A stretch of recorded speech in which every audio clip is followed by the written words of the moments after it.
As you work on gesture drawing, you may find that it's a lot of fun. That's great. It may help you warm up for a longer drawing. That's great too. But that is not the purpose. The purpose of a gesture drawing is to allow you to see the whole before the parts.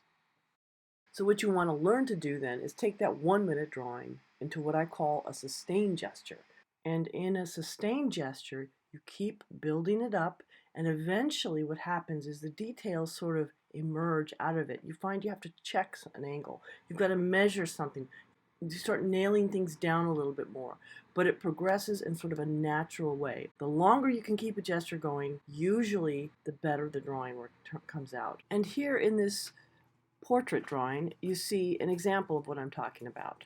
Lots and lots of scribbly lines. These marks are going over the surface of this head very quickly, over and over and over again. It's the same kinds of marks, and they're building it up like form, almost like you would build up sculpture. This artist, Giacometti, who did this drawing, is a sculptor. And so you can see how he's thinking about it. It's like he's building it up almost like clay. So now I'm going to demonstrate how to do a 5 minute gesture. So I'm going to keep this drawing going for 5 minutes. I went ahead and I set a timer, and I'm drawing this pose of my hand. I'm using an HB pencil, so it's not too heavy. You'll be able to see it pretty good as I get a little bit further along. If I use too dark of a pencil, it just becomes black. So as you'll see, I'm going to fill this whole thing up. But I want to basically keep my pencil moving around the whole thing. I want to draw the whole shape of the hand, include the fingers and the thumb and everything all together as a big shape before I start to find things within it. And then I just keep my pencil moving, and I find important points as I draw along. I go and I draw that basically where the pencil is. I draw the shape of the pencil between the hand. I'm looking at lots of different ways to see my hand. I'm looking at, basically its relationship to the pencil's relationship to my hand, the edges of the page, the composition and how that is cropped. That is all very helpful also in terms of basically just observing and looking. I don't want to look at one thing for too long. But just as Giacometti did, I do want to like wrap my pencil over the surface of things. A lot of times when I make a mark, I don't want to stay there. Then I want to draw another mark right away. So I might make a mark and then relate it to another mark that I have. And I'm relating it physically. If I just think it, it doesn't do that. If I just look, it doesn't do the same thing. It's like drawing the mark is like seeing it. And it helps you see the connections between things if you actually draw them.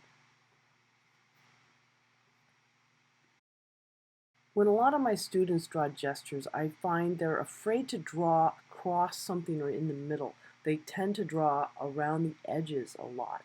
And you don't want to be stuck on the edges. You want to draw through the middle of things. Don't be afraid to, just scribble. If it turns out looking like lots of just tangled string, that's fine.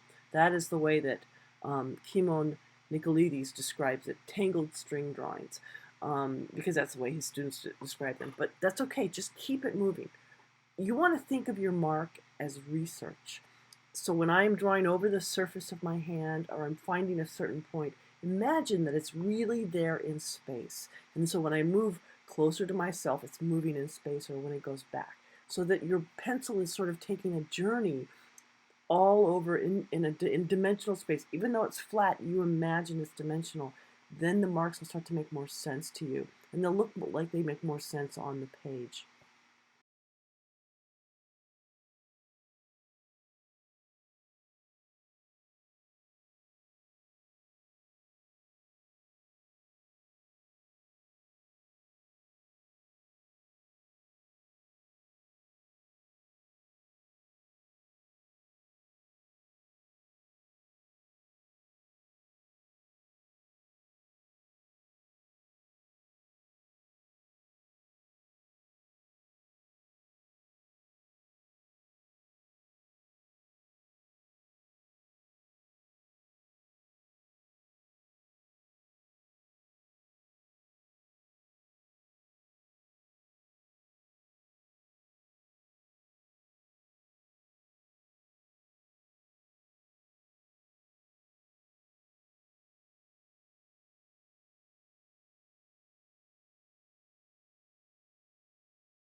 So now I'm going to go back into this and see if I can adjust the drawing and make some adjustments, get a little bit more specific. I'm going to start with the eraser and try to shape it a little bit. I'm using straight lines to create a little bit more structure and kind of clean it up, but it's not going to be a clean drawing. There's no way. Sometimes it's easier just to erase a little bit and soften everything, and that's going to give me a chance to make my marks show up a little bit more. So I can go back over and try to sort of not make it too curvy, get some good strong angles in there, and a little bit more specific about the contours. So the graphite tends to shine a little bit, so it's sort of hard to see. But if you work in something like charcoal, then you can erase stuff very easily. So the process of getting more defined with your drawing after that is easier. So I can erase a little bit, but I could just leave it as a gesture, that's fine.